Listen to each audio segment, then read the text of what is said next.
Mesdames, Messieurs, toute la technique de Globe TV, bonsoir. Merci de nous accueillir chez vous. Et aujourd'hui, nous allons vous présenter le président de l'Ordre des architectes, M. Jean-François Caclin. On va tenter de vous expliquer la profession, l'intérêt d'avoir un architecte pour construire et enfin connaître toutes les possibilités que nous avons dans ce pays. Et surtout, pourquoi j'ai cette hésitation, c'est de voir comment aujourd'hui le métier a reculé. Monsieur Caclin, bonsoir. Bonsoir, Monsieur Grabin. Monsieur Caclin, vous me rajeunissez de beaucoup d'années, je dirais d'énormément, énormément. Et je constate une chose, est-ce qu'au niveau des jeunes, ils ont compris l'intérêt d'avoir un architecte dans un pays comme le nôtre? Alors, il y a un travail qu'on fait depuis... Moi, ça fait 5 ans que je suis élu à l'Ordre des architectes et ça fait un moment qu'on fait ce travail de vulgarisation pour expliquer au plus grand nombre de l'intérêt de s'entourer d'architectes pour leurs projets. Et le constat que je fais, c'est que de plus en plus de particuliers qui ont des projets, que ce soit des projets neufs ou des projets de réhabilitation, s'adressent aux professionnels que sont les architectes. Donc, je pense que le travail entamé porte ses fruits. Je pense aussi qu'il y a certaines initiatives qui existent depuis plus d'une dizaine d'années, notamment ce qui était appelé à sa sortie la prime parasismique du Conseil régional, qui offrait une subvention pour peu que le particulier s'entoure d'un architecte, d'un ingénieur structure, d'un contrôleur technique, etc. Cette aide, on va dire que cette aide, qui est également une incitation à participer au fait que le monde du particulier se dirige un petit peu plus vers le réflexe sans tourner de professionnels de la construction dans nos projets, qui sont souvent le projet de toute une vie pour si on construit pas 2 fois des fois. Tout à fait. Donc je pense que oui, il y a une dynamique intéressante dans ce secteur-là, en tout cas, je pense qu'on touche de plus en plus de particuliers. Malgré tout, je pense que ce n'est jamais, en tout cas, c'est pas suffisant, on ne s'en satisfait pas, parce que au-delà du cadre du neuf, il y a aussi beaucoup de bâtis existants à la Martinique, et mine de rien, sur l'existant, il y a toute une économie des travaux auprès des particuliers, où il n'y a pas forcément le réflexe de s'entourer de professionnels, où souvent les particuliers s'adressent directement à des entreprises. Et alors, ça dépend des types de travaux qu'on fait. Quand il s'agit de juste faire de l'aménagement, de la rénovation légère, etc., pourquoi pas. Mais malgré tout, quand on rentre dans des choses avec une intervention sur la partie structurelle, etc., où il s'agirait peut-être également de conforter l'existant pour mieux prévoir les risques à venir, c'est dommage que ce réflexe-là ne sera pas encore suffisamment présent. Alors, au-delà du réflexe, il faudra... Bien sûr, il ne faut pas l'occulter, il y a la notion de moyens d'accéder à. Il y a aussi beaucoup d'a priori. Il y a des gens qui ne prennent même pas la peine de frapper à nos portes ou d'essayer de nous contacter en pensant que c'est hors de portée et qu'ils n'ont pas les moyens d'eux.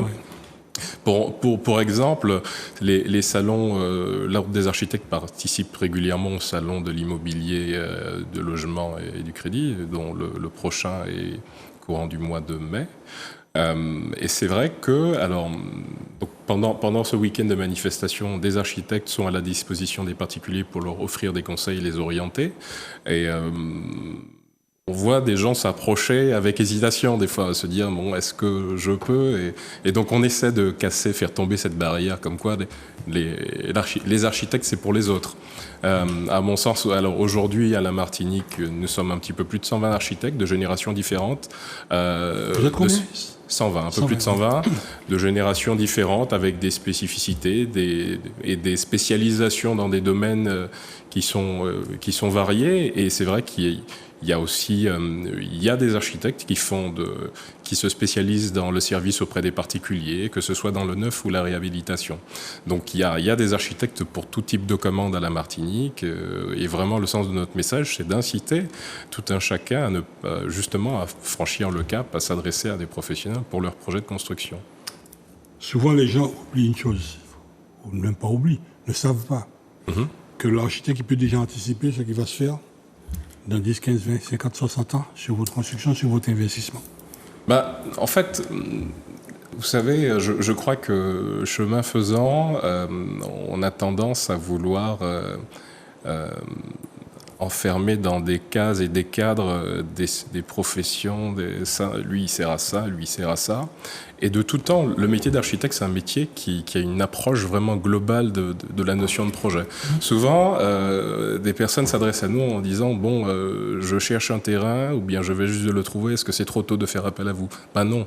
En fait, à partir du moment où il y a l'idée, les prémices d'un projet, même s'il n'y a pas encore le terrain, l'architecte peut accompagner dans la recherche du terrain et peut accompagner dans la définition du contenu même du projet.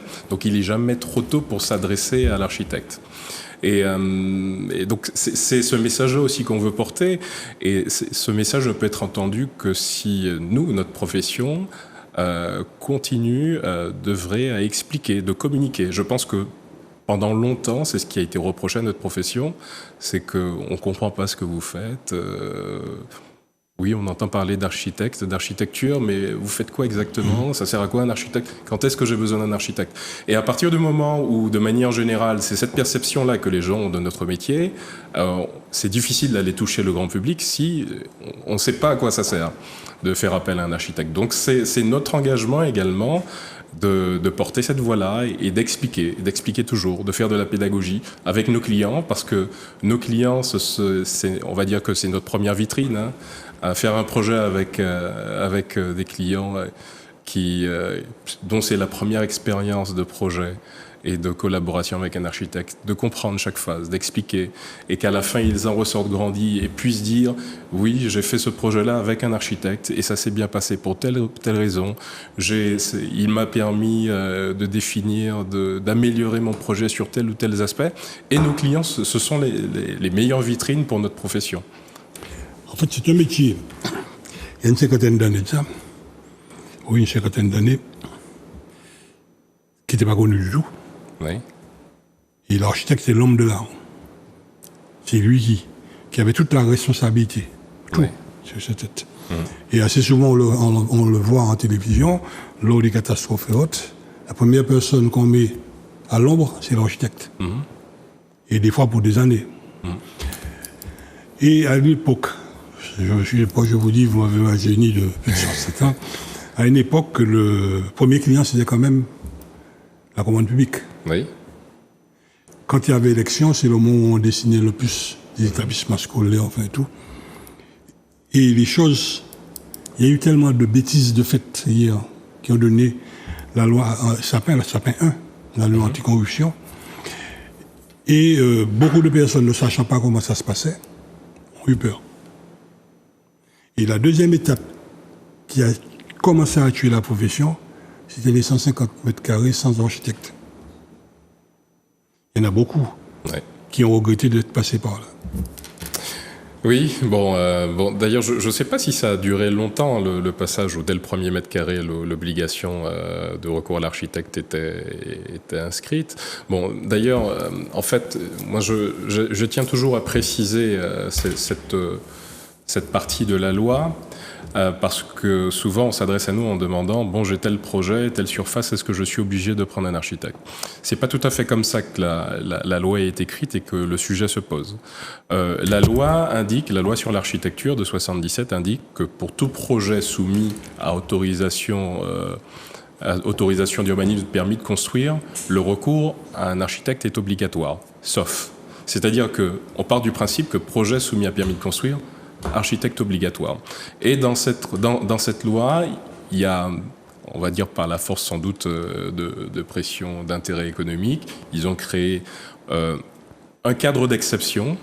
C'est notamment le particulier, c'est-à-dire pas une SCI, c'est monsieur, madame, qui construit pour son compte, c'est-à-dire pas une construction pour faire de la location, de la revente, c'est monsieur, madame qui construit sa maison pour son compte, dans la limite... Pour héberger la famille. Voilà, exactement, dans la limite. Alors à l'époque, c'était la Chaune, c'était dans la limite de 170 mètres carrés. On est passé à la surface de plancher, donc ça a été ramené à 150. Mais malgré tout, enfin, dans la réalité... moi, quand je fais des projets de maisons individuelles, il y en a très peu où on est dans la situation où on dépasse ces 150 mètres carrés de surface de plancher. Donc les particuliers pour qui je fais des maisons, c'est parce que c'est des gens qui sont convaincus de l'intérêt de prendre un architecte, pas parce qu'ils s'y sentent obligés. Donc voilà. Bon, après, la situation, elle est ce qu'elle est. C'est vrai qu'on peut comparer, il y a d'autres pays, par exemple dans l'Union européenne, où dès le premier mètre carré, architecte obligatoire. La situation est ce qu'elle est comme ça depuis des dizaines d'années. Je crois, alors je ne sais pas comment on a été amené à cette situation. En tout cas, notre profession est convaincue qu'elle a beaucoup de choses à apporter à la société.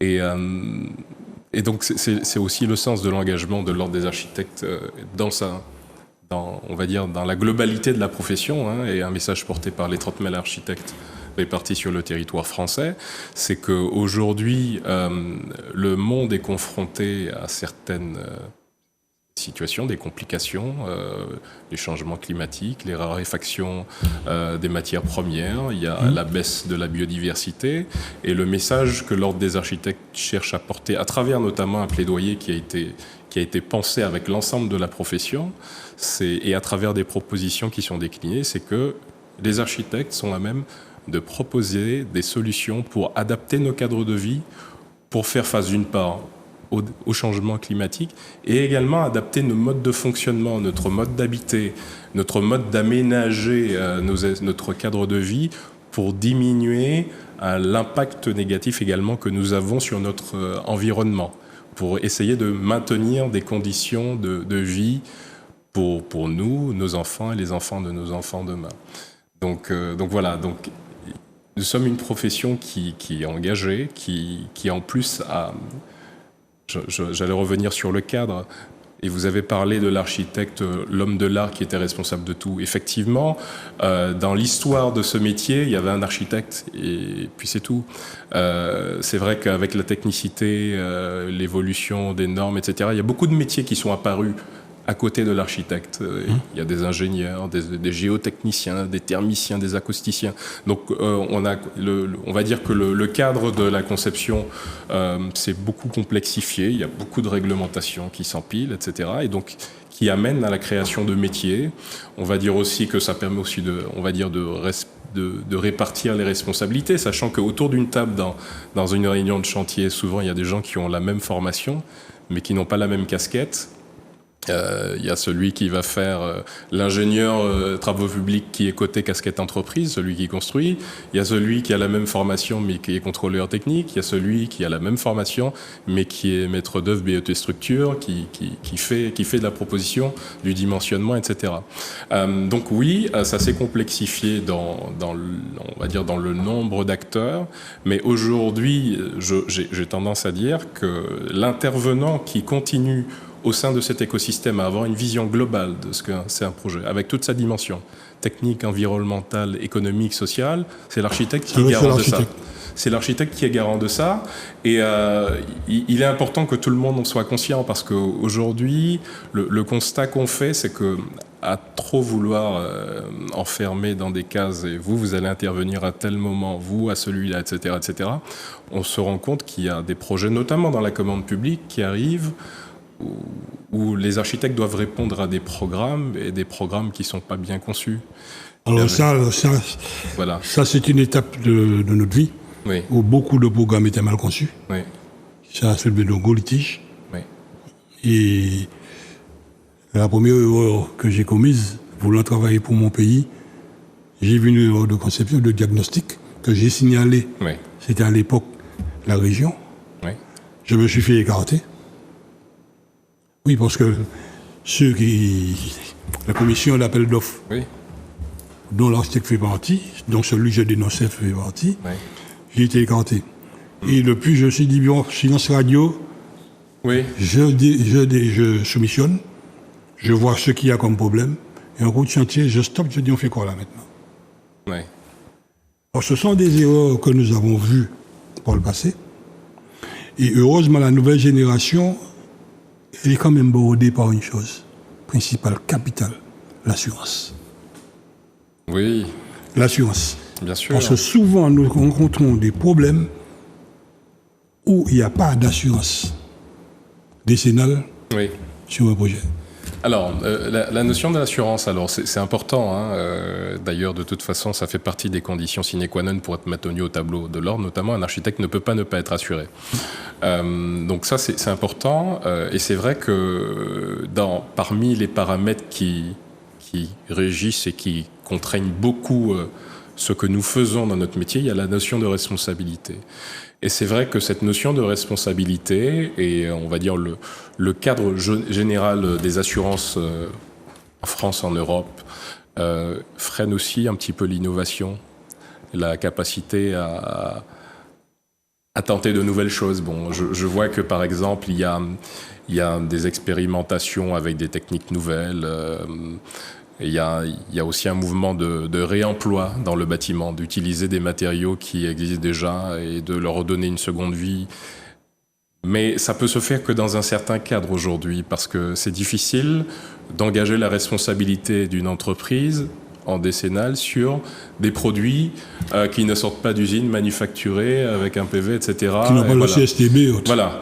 Et donc aujourd'hui, on peut inclure un petit peu de réemploi dans le bâtiment sur des choses qui ne sont pas soumises à garantie décennale. Bon, ça reste une démarche quand même intéressante pour permettre de renforcer cette démarche d'avoir une activité de la construction qui soit plus vertueuse, plus respectueuse des ressources, etc.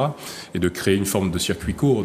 En fait, je crois que ce qui est important pour nous dans nos modèles économiques, c'est d'arriver à trouver des modes de fonctionnement où la notion de déchet n'existe plus, disparaît. Aujourd'hui... Le mot déchet, de toute façon, n'existe plus. Oui, c'est un matériau. Ça. Exactement. Et en fait, le problème qui se pose, j'avais entendu une intervention d'un scientifique sur le sujet en disant que la nature qu'on considère comme étant parfaite, dans la nature, il n'existe pas de déchets.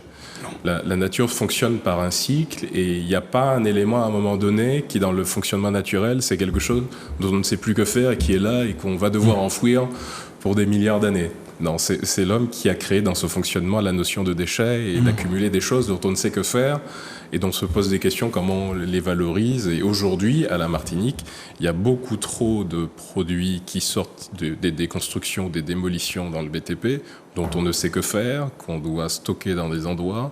Il y en a d'autres, on fait de l'enfouissement. L'enfouissement, c'est limité. Il y a un impact sur l'environnement également. Et puis, nos déchets doivent voyager également, doivent prendre la mer pour être partis, être traités ailleurs en Europe. Donc, il y a une vraie problématique sur notre territoire, sur les déchets.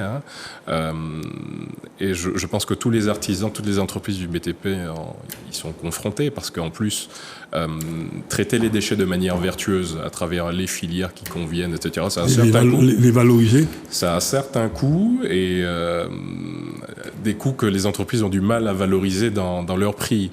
Et donc forcément, et puis il y a aussi les décharges qui sont souvent fermées, les déchetteries qui sont souvent fermées, qui font qu'elles ne récoltent pas tel ou tel déchet. Donc ça amène à des situations où je pense que tout le monde le sait, qu'il y a des dépôts plus ou moins conventionnels, voire sauvages, qui se font ici et là, et c'est pas acceptable pour le maintien de notre environnement. De toute façon, il y a une chose qui est en face de nous, et il nous reste un peu de souffle. Pour vous protéger, vous, la nouvelle génération, oui. Tant ensuite qu'en fait les nouvelles générations de tous les métiers, c'est qu'aujourd'hui, si nous ne faisons pas attention, on prend par exemple le CSTB. En fouillant, on découvre une chose, c'est qu'il y a des normes que le CSTB refuse, ce sont des normes d'ici. On refuse d'inscrire dans la nomenclature française. Général, et qu'il faut impérativement inscrire. Si nous ne faisons pas attention, un de ces 4 matins, nous risquons de voir ces mêmes normes figurant dans la norme nationale et vous mis de côté.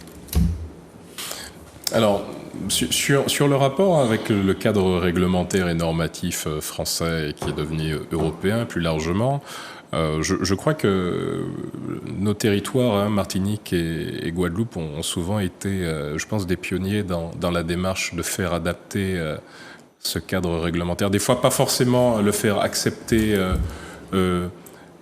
légalement, mais il y a un certain nombre il y a une technicité, il y a une intelligence collective qui est présente ici. Il y a une tropicalisation. Qui a éprouvé au contexte de construire ici, aux Antilles, dans un contexte tropical humide, ou soumis au séisme et au cyclone.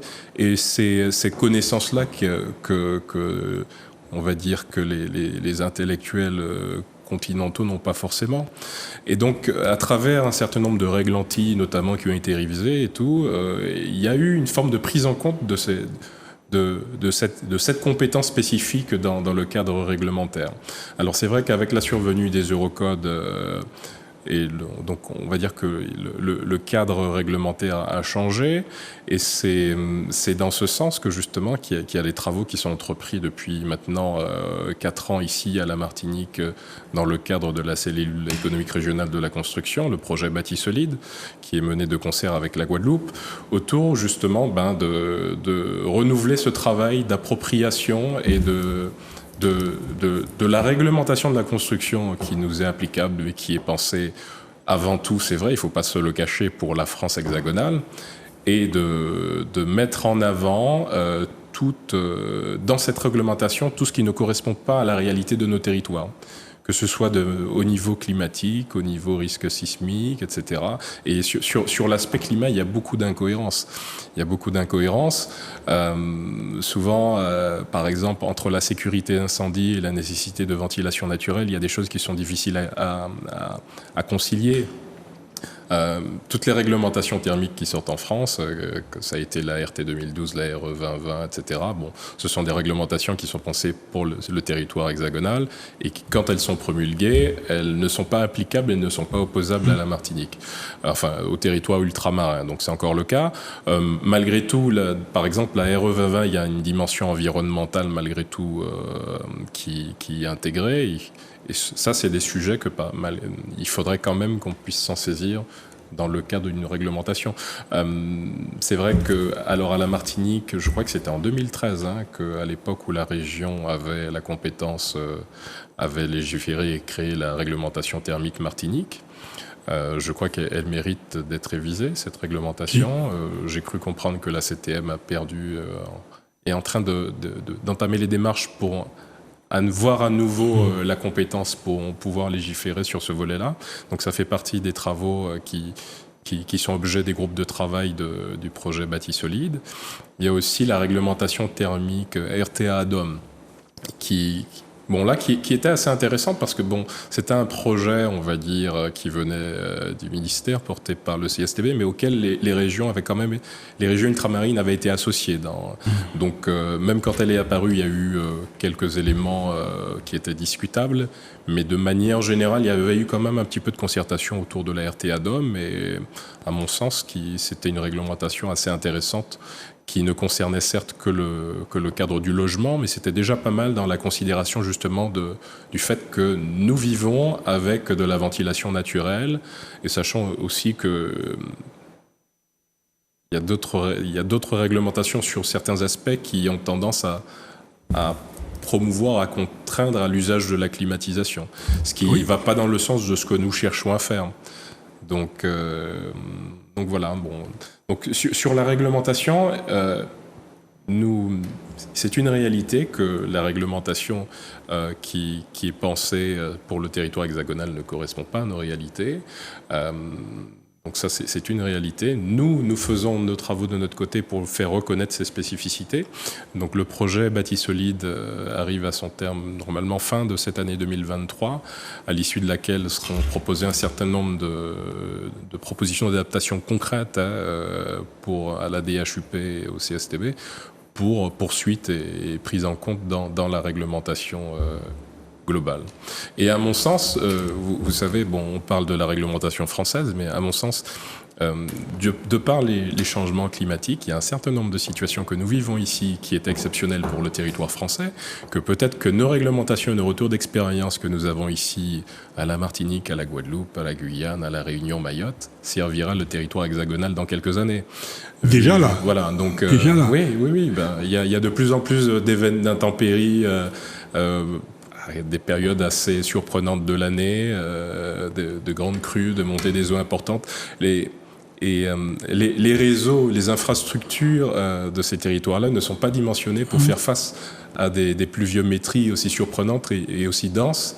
Je prends le cas, pardon de vous interrompre, je prends le cas des forêts. Oui. Là, aujourd'hui, ils sont obligés de tropicaliser, là, de faire très attention. Oui. Là, les feux ont commencé à démarrer, là, et ils sont en train de réfléchir autrement. Oui. Mais de manière générale, bon, je pense que... Alors, il y a un petit peu de débat de sémantique sur l'appellation de ce que nous sommes en train de vivre. Est-ce que c'est du dérèglement? Est-ce que c'est juste un changement? Est-ce que c'est un réchauffement? Mais en tout cas, le climat, il change. Ça fait partie du débat. Le climat, il change. Et j'entendais ce matin une intervention du professeur Safache sur le sujet en disant justement que... et je suis assez d'accord avec lui sur le fait que il faut apporter des améliorations au cadre tel qu'il est pour augmenter sa résilience, mais que c'est pas suffisant dans la mesure où ce à quoi nous serons confrontés va impliquer la nécessité qu'on revoie complètement nos modes d'aménager le territoire. Et ça fait des années que nous demandons que l'on prenne en compte ce phénomène et que l'on fasse tout ce qu'il faut pour le réaménagement de la Martinique. Exactement. Maintenant, il y a une chose qui a disparu. Est-ce que c'est de notre fait, nous? On vous a peut-être pas mis suffisamment dans le biberon ce côté de résistance, d'interdire à l'autre de nous dire ce qu'il faut faire ici. Et ça, il faudra peut-être qu'on vous donne la formule pour ne plus se coucher devant ces gens-là, pour se dire, attendez, vous avez vos habitudes là-bas. Chez vous, il neige. Ici, il ne neige pas. Quand on voit ne serait-ce par exemple sur les menuiseries, comment on s'est laissé écraser. Et il faut revenir à nos anciennes menuiseries. Vous savez, alors ça c'est un sujet qui, alors je dirais qui est un petit peu plus complexe parce qu'il ne s'agit pas que de nous les concepteurs, il y a aussi nos clients. Mais c'est ce que je dis, nous les Martiniquais, en fait, je parle des Martiniquais. Je pense qu'il y a une conscience, il y a une prise de conscience globale à avoir, un sursaut à mon sens, parce qu'on est aujourd'hui dans un monde de l'uniformisation, de la globalisation, de la communication, où souvent des gens veulent la même chose qu'ils ont vu à la télé, sur Instagram, sur Facebook, etc. Et souvent, ce sont des références qui n'ont rien à voir avec notre climat. Et c'est un combat de tous les jours, des fois, de convaincre nos clients que ceux qu'ils ont en tête, l'image qu'ils se sont faite de la maison qu'ils veulent habiter, ça ne correspond pas à la réalité de vivre sous les tropiques, de vivre à la Martinique.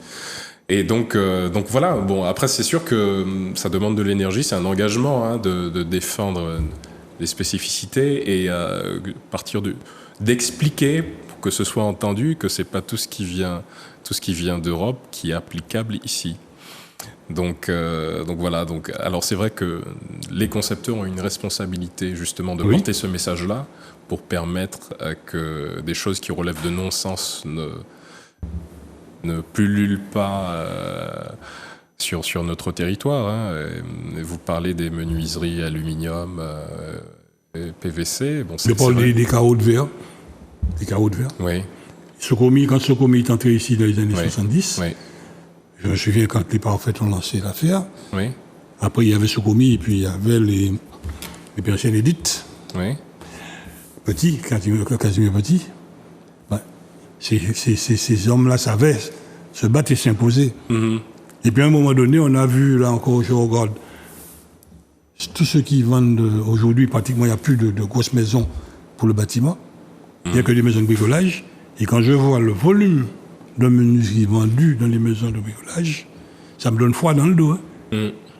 Manger pour cyclone. Manger pour cyclone. Oui. Mais oui, bon. Alors, c'est un problème qui est profond, C'est un problème qui est profond et de toute façon, moi, je ne me vois pas parler du secteur du bâtiment sans parler de la Martinique dans sa globalité, parce que aujourd'hui, il y a une structuration du tissu économique qui fait qu'il y a une explosion de plein de petits artisans, de petites structures qui essayent de faire et de s'en sortir, de gagner leur pain, et puis qui installent et qui posent et qui revendent ce limite qui est donné à vendre. Et donc, c'est plus difficile d'infléchir sur la dynamique, sur les produits qui sont mis en œuvre dans ce schéma-là que s'il y avait, je sais pas, des grandes entreprises de tel secteur qui sont spécialisées dans ça, avec qui on peut entreprendre des projets pour maintenir une économie locale, etc. Je prends pour exemple nos menuisiers, nos artisans menuisiers, qui font des choses exceptionnelles, hein. Mais c'est un métier qui tend à disparaître parce que le volume de ce qui est commandé localement n'est pas suffisamment important pour que ce métier-là, cette spécificité continue de se développer, se maintienne déjà. Donc c'est assez préoccupant parce qu'on a un savoir-faire exceptionnel. Attendez, là vous le voyez là. Oui. Ce sont des choses que nous avons vécues. Oui. Ce sont des choses sur lesquelles nous avons alerté. Oui. Politiquement, rien n'a été fait. Rien n'a été fait. Nous prenons l'exemple du bois. Oui. Quand on prend en Alimette, ils sont dans les bois. Nous ne le fabriquons pas ici. On a la possibilité. En bâton-balai, on a la possibilité. Il y a un tas d'éléments qu'on peut faire avec du bois. Oui. Il y a des quartiers, on peut faire une cité du bois. Pour la consommation locale, mais aussi pour l'export. Oui. J'ai eu l'occasion, sans bouquet, mais j'ai regardé ça qu'a fait à l'extérieur. J'ai cherché pour un copain des cercueils. Oui. Entre l'Espagne et la France, à Andorre. Mais moi, entre d'Antibois, la Bougala, je suis fait des Brutales. Monsieur ne fait que ça. Oui. Oh, hier, on avait des bons fabricants de cercueils ici. Et j'ai un copain, je ne sais pas s'il n'est pas encore parti dans la Grande Prairie. Chaque fois qu'il nous rencontrait, il nous disait toujours qu'il va nous vernir notre planche. Ouais. Et au tampon, là aujourd'hui, qui c'est qui fait du tampon en Martinique? Personne. C'est au pistolet et tout. Donc, ce sont des métiers qu'on a tués. Oui. Il y a la possibilité de pouvoir relancer tout cela. Mais il ne faut pas qu'on puisse rester dans son bocal. Tout à fait. Il faut voir l'extérieur. Sur le sujet du bois, j'étais... je crois que oui, c'est pas plus tard que la semaine dernière, j'ai rencontré des gens de la filière interprofessionnelle du bois FIBois qui sont missionnés par la DAF pour faire une étude d'opportunité de créer une filière, une interprofession du bois à la Martinique. Et je crois que c'est déjà le cas en Guadeloupe, peut-être également à la Guyane. Et l'idée, c'est de structurer, parce que concrètement, alors c'est vrai que sur le sujet de la production avec du bois issu directement du territoire, c'est déjà une problématique qui est un petit peu, qui est sensible. Manifestement, d'après des propos que j'ai retenus de l'ONF, on va dire dans le cadre d'exploitation réglementaire à la française, il y aurait une capacité d'extraire pour faire du bois de construction. Du bois de construction, l'équivalent de 20 mètres cubes par an, ce qui est pas énorme pour les moyens qu'il faut associer derrière pour l'extraction. C'est l'investissement et autres. L'usinage, etc., avant commercialisation et tout. Donc, je pense que sur l'idée d'introduire des matériaux biosourcés dans notre modèle économique à la Martinique, la réalité économique fait que je pense que pour se lancer là-dedans, j'ai tendance à penser qu'il faut voir cette projection-là au-delà juste du territoire de la Martinique. J'ai tendance qu'il faut le penser avec nos voisins de la Caraïbe, nos voisins guadeloupéens, etc., pour pouvoir... Mais ce sera toujours dans une démarche de circuit court qui aura plus de sens que d'être dépendant de matières qui traversent la planète entière avant d'arriver ici. Pour réduire notre empreinte écologique dans notre activité, puis également réduire notre dépendance aux importations. Parce que, alors, le sujet de la résilience, c'est un sujet qui m'importe beaucoup. Comment on fait une Martinique résiliente qui va résister déjà aux risques naturels qu'on connaît très bien. C'est pas compliqué. Voilà. On a résisté sous Robert. En temps Robert. Nous pas morts. Mais en temps Robert, on a été plus solide. Oui, mais n'empêche que en temps Robert, on sait ça pour faire. Oui. Bon, maintenant, on veut, là, on va cliquer là et puis qu'arriver là, non. Oui. Il faut qu'on revienne à l'ancienne. Oui, mais tout à fait. De toute façon, je suis convaincu qu'on sera... Nous serons forcés de changer nos modes de vie, de les adapter, parce que l'évolution des choses va nous y contraindre. La nature nous les pose. Voilà, bien sûr. Bien sûr, qu'on soit convaincu ou pas, l'évolution des choses vont nous contraindre à changer notre rapport à notre environnement et notre façon de coexister avec notre environnement. On prend l'exemple de Cuba. Oui. J'ai visité une forêt de Cuba, puis j'étais très surpris de voir beaucoup de zikak. Mais je pose la question, mais pourquoi il y a autant de zikak et pourquoi c'est réparti comme... Ça m'explique. En cas de feu. C'est un coupe-feu.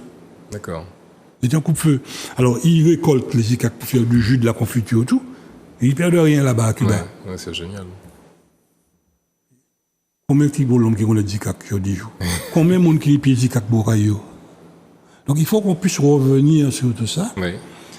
Avant que demain, qu'on puisse nous faire venir ça du sud-ouest de la France. Hein. Mais alors ça c'est très intéressant votre exemple, et moi je pense, pour en revenir sur les initiatives politiques dont vous parliez tout à l'heure, moi je suis convaincu que les changements, et c'est déjà ce que je constate, c'est que les changements, cette inflexion sera portée et est déjà portée avant tout par des initiatives populaires. Quand j'échange autour de moi, je me rends compte qu'il y a beaucoup, et notamment des jeunes qui reviennent, etc., qui sont investis de cette mission et cette volonté d'œuvrer pour leur pays, de le projeter dans l'avenir, mais dans une perspective vertueuse et respectueuse de leur environnement, l'environnement et du patrimoine également. Parce que notre patrimoine au sens large, il est riche et on en est fier. En tout cas, moi, je suis fier de mon patrimoine, que ce soit le patrimoine, notre cuisine, notre musique, enfin, je suis fier. Notre parler. Voilà, notre parler. Ah oui, mais ça, c'est un bel bagaille. Et donc... et ça dit de ça disparaît, faire attention. De plus en plus, nous avons ces petits bonhommes-là. Oui, mais pas l'accepter, on n'est pas parlé avant. Oui. Mais alors, moi, je reste convaincu que malgré tout, je pense que dans le circuit, l'évolution d'un être, il y a des phases. Il y a des phases, et il y a la phase où on se découvre, on se construit, où on pense que c'est toujours mieux ailleurs, et donc on a envie de ressembler à ceux qui sont ailleurs, et puis une fois qu'on a fait ce passage-là, et on se demande qui on est vraiment, et qu'on prend conscience qu'on est fier de ce qu'on est, de nos racines, et qu'on revient à nos racines. Celle-là où on prend conscience, où vraiment Martinique, c'est là-bas ils tombent dans les orteils. Ou ça qui s'appelle les orteils. Donc, moi, je crois qu'il y a des phases. C'est sûr que, bon, moi j'ai des jeunes enfants, j'ai des adolescents. Bon, c'est vrai qu'à cet âge-là, on est tourné vers le monde Google, les États-Unis, etc. Mais je suis pas si vieux que ça, et je suis passé par là, et il y a toujours la période, à un moment donné, on revient vers ce qui nous est cher, vers ce qui nous est cher, et j'en rigole des fois avec mes parents quand je me surprends à faire écouter à mes enfants de la musique que mon père voulait me faire écouter, que je disais mais il me gonfle avec ça, etc. Et puis maintenant que j'écoute avec mes enfants. Donc, et je suis content de voir que mes enfants ont une culture de la musique locale, traditionnelle, martiniquaise. Donc, s'il y a une chose qui ne se perd pas du tout, musique et danse. Oui. Quel que soit le côté à Tiamalanea, Oui. on sait que c'est un petit Martiniquais. Oui. On sait que c'est un petit Martiniquais. Des poètes de bouillaille, ça c'est un petit Martiniquais. Donc en matière architecturale, qu'on le veuille ou non, Oui. la nature nous impose des choses. Bien sûr. Et aujourd'hui, il faut que quand même, on a eu des erreurs, on a comme beaucoup d'erreurs, il faut qu'on puisse vous transmettre les raisons qui ont conduit vers ces erreurs. Je prends l'exemple hier. Beaucoup de collectivités ne choisissaient pas un architecte en Martinique. Pourquoi? Pourquoi ça? Un architecte en Martinique, c'était facile, quoi, partir sur l'Exou, t'immobiliser tout, quoi, descendre noyer. Tandis que lorsqu'il est à Paris, on est obligé de monter dans l'avion en première, ou maire, ou décideur public. Quand on est en première, et sous là, plein manger lapin. Ou pas descendre Paris. Et là où finalement on est en termes de construction, réalisation, c'est là qu'on s'aperçoit qu'il y a des choses que l'architecte de Paris n'avait pas prévues. En même temps, on va faire appel à l'architecte Martinique là. On va descendre Malbourg, on va bien taper en dos et puis en bouteille. Et de là, on a une bouteille. Ça, il faut qu'on combatte ça. On a un savoir-faire en Martinique. Oui. Il faut qu'on l'améliore, mais il faut aussi imposer que l'on ne puisse pas accepter que dans tous les grands bureaux, ce que j'appelle les bureaux planche à voile, ils viennent ici, depuis 11 ans, tout le monde sait à côté où il fait planche à voile, et on prend un petit premier, 40%, puis après on va happer. Et on nous laisse ici. Oui. On prend l'exemple de la destruction des mangroves, ce que ça a donné. Si M. est venu ici, ça a senti, moustique, il a décidé de facturer mangrove. Et il a fallu un combat lourd de Martiniquais pour imposer le respect de la mangrove. Oui. Donc c'est pourquoi je dis que là, aujourd'hui, cette jeune génération a un combat à mener, mais ne jamais baisser la tête. Je pense que ça revient à ce que je disais à l'instant. Hein. Je pense que la jeune génération, en tout cas, alors moi je suis des années 80, j'ai le sentiment qu'il y a beaucoup de jeunes de cette génération qui sont dans cette phase active où ils ont envie d'œuvrer pour leur territoire, en conscience et en responsabilité. Et avec fierté. Vous parliez de ne pas baisser la tête. Avec fierté parce que nous sommes fiers de ce que nous sommes fiers de notre territoire, et nous avons envie que nos enfants et leurs enfants puissent continuer à en profiter. Et donc, c'est pour ça que je salue ces initiatives individuelles, populaires, associatives. Et le constat que je fais, c'est que pour franchir un cap supplémentaire, le sentiment que j'ai, c'est qu'il manque encore peut-être un cadre de convergence, en fait, des initiatives. Parce qu'il y a beaucoup de gens qui ont envie de faire, mais qui est dans le système qui est ce qu'il est, avec ses complications, les strates, machin, et que de mener des combats et se sentir seul, ça peut aboutir à l'essoufflement.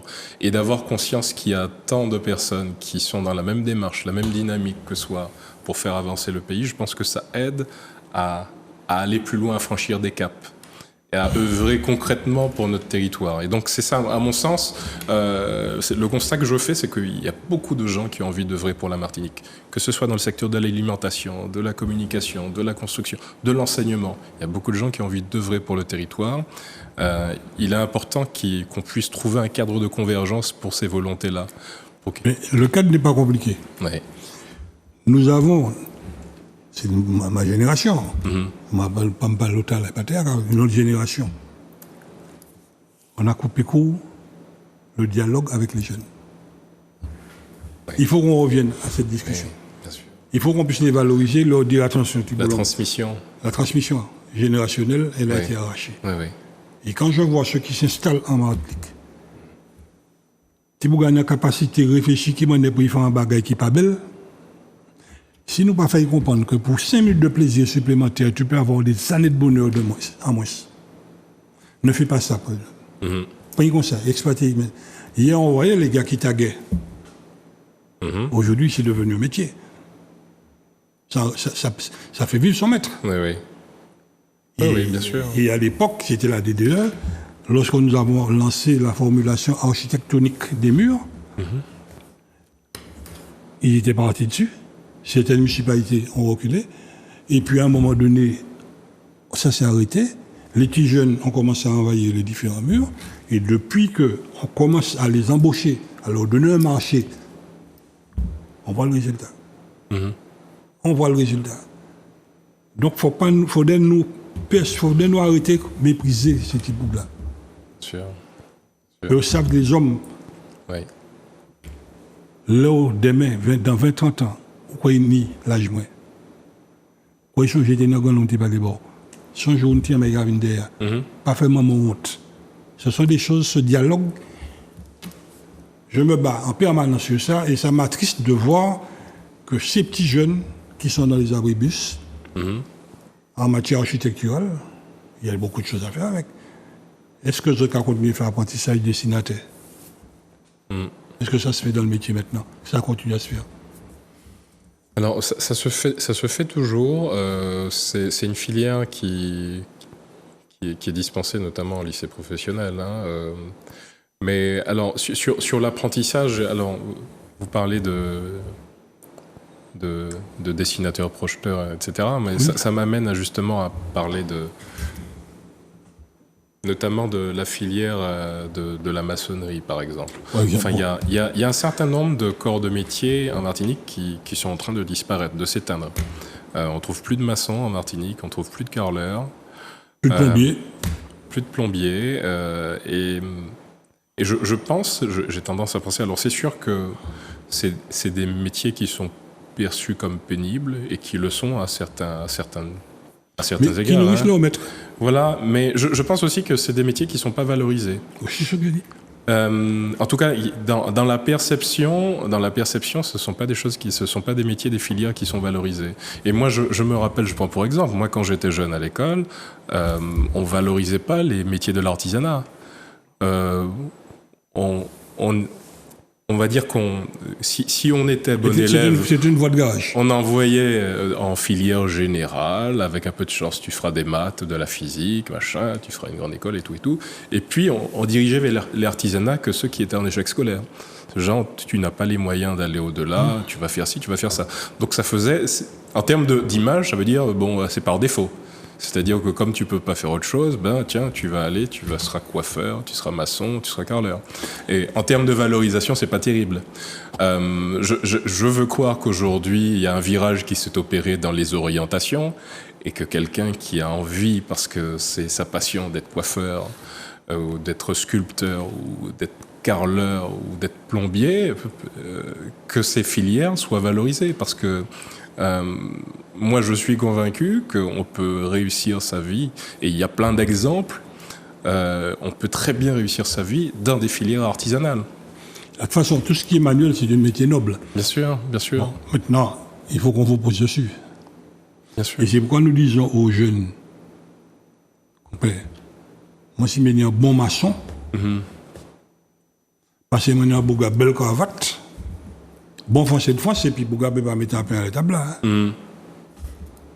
Ça, c'est quelque chose. Je prends l'exemple pas tant de nos éboueurs. Ils étaient méprisés hier. Oui.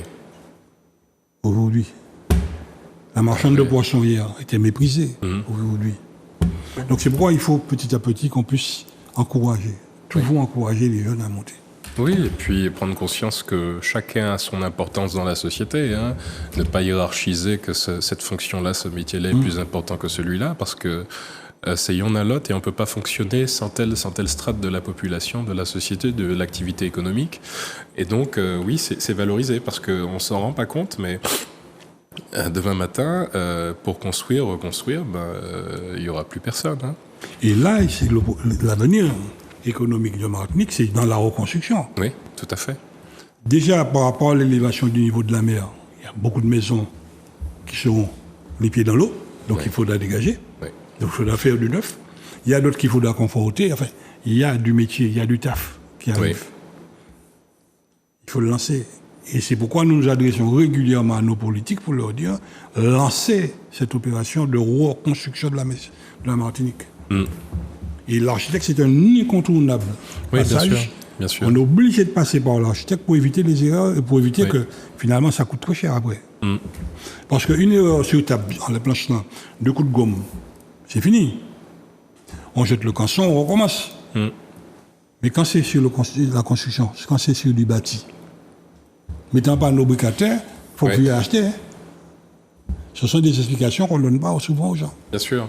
Et sachant que c'est un énorme chantier qui nous attend, hein, de réhabiliter le tissu bâti existant, je crois qu'il y a vraiment matière à créer une filière d'excellence dans la réhabilitation, et avec tous les acteurs de la construction. Parce que je pense qu'aujourd'hui, il y a beaucoup de gens qui sont formés, structurés à faire du neuf. C'est un mécanisme qui se rôde, on sait faire. Emboîter la démarche de la réhabilitation, le faire bien, et on va dire dans un cadre économique et technique qui soit soutenable et efficace, ça c'est quelque chose c'est une expertise qui s'acquiert. Et à mon sens, il y a vraiment quelque chose à faire sur ce secteur-là, à former les concepteurs, les artisans, parce qu'il y a beaucoup de choses à faire sur ce volet-là à la Martinique. Et certes, il y a des choses qui se font, mais c'est mieux que quand elles se font, qu'elles se fassent bien. Et pour qu'elles se fassent bien, il faut... Qu'elles soient bien contrôlées. Alors, le contrôle, c'est une chose. Hein. Moi, j'aurais tendance à faire avant tout confiance au sens de la responsabilité des professionnels. Parce que ça, c'est important. Parce que s'imaginer que si on part du principe que s'il n'y a pas de contrôle, les uns et les autres vont faire n'importe quoi parce qu'il n'y a pas de contrôle, ça c'est dommage. C'est dommage pour nous parce qu'on n'ira pas bien loin. Donc j'ai tendance à faire confiance avant tout au sens de la responsabilité des acteurs, des professionnels de la construction, quels qu'ils soient, les concepteurs et les constructeurs, pour mettre en œuvre des dispositions qui permettent au territoire d'augmenter son niveau de résilience et pas de faire du n'importe quoi, de mettre un coup de cosmétique. Et puis bon, voilà, et puis c'est joli, on a l'impression que c'est propre. 2 ans après, il y a déjà un sinistre, etc. L'entreprise, elle a disparu, elle a déjà déposé le bilan. Bon, voilà. Donc l'idée, c'est vraiment, je pense qu'il y a un gros travail à faire sur le sujet, sur le cadre de la réhabilitation, et je pense qu'il faut qu'on monte en puissance sur ce volet-là. Monsieur Caclin, on a fait juste le tour du propriétaire. On est très loin. Oui. On est dans l'avant-projet sommaire. On est dans l'avant-projet sommaire. Et souvent, les gens oublient que pour construire une villa, au moment où on est couché dans le lit, avec sa soulène, on dit on va construire, il faut compter 7 ans minimum avant de tourner la clé. Avant de tourner la clé dans la serrure. 7 ans minimum. Et ce sont des choses qui se préparent.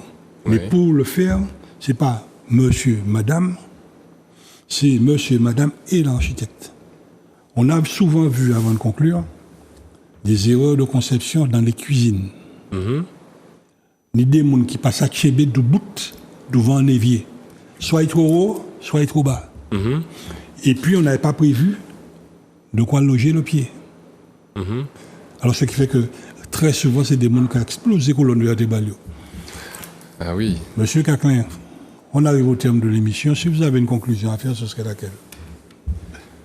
Une conclusion pour retenir quelque chose. Ça a été tout un plaisir de vous recevoir. Ah oui, oui. Si vous prenez une carte d'abonnement, vous venez. D'ailleurs, j'ai pas vu passer le temps. J'ai pas vu passer le temps. Comme conclusion, en fait, oui, je milite. C'est le sens de mon engagement, c'est d'expliquer l'intérêt de notre profession au plus grand nombre, que ce soit entendu et compris par le plus grand nombre. Et que pour permettre à notre profession, les architectes de Martinique, d'œuvrer pour leur territoire, pour lui permettre d'augmenter en confort et cadre de vie pour la population et également l'adapter à faire face aux défis de notre temps, notamment les changements climatiques. Et dans le changement climatique, vous allez être très, très, très souvent sollicité par ceux de l'Europe, l'Afrique et autres. Oui. Donc, il y a du métier derrière. Oui, je n'en doute pas. J'ai confiance en demain. Merci encore et à très bientôt.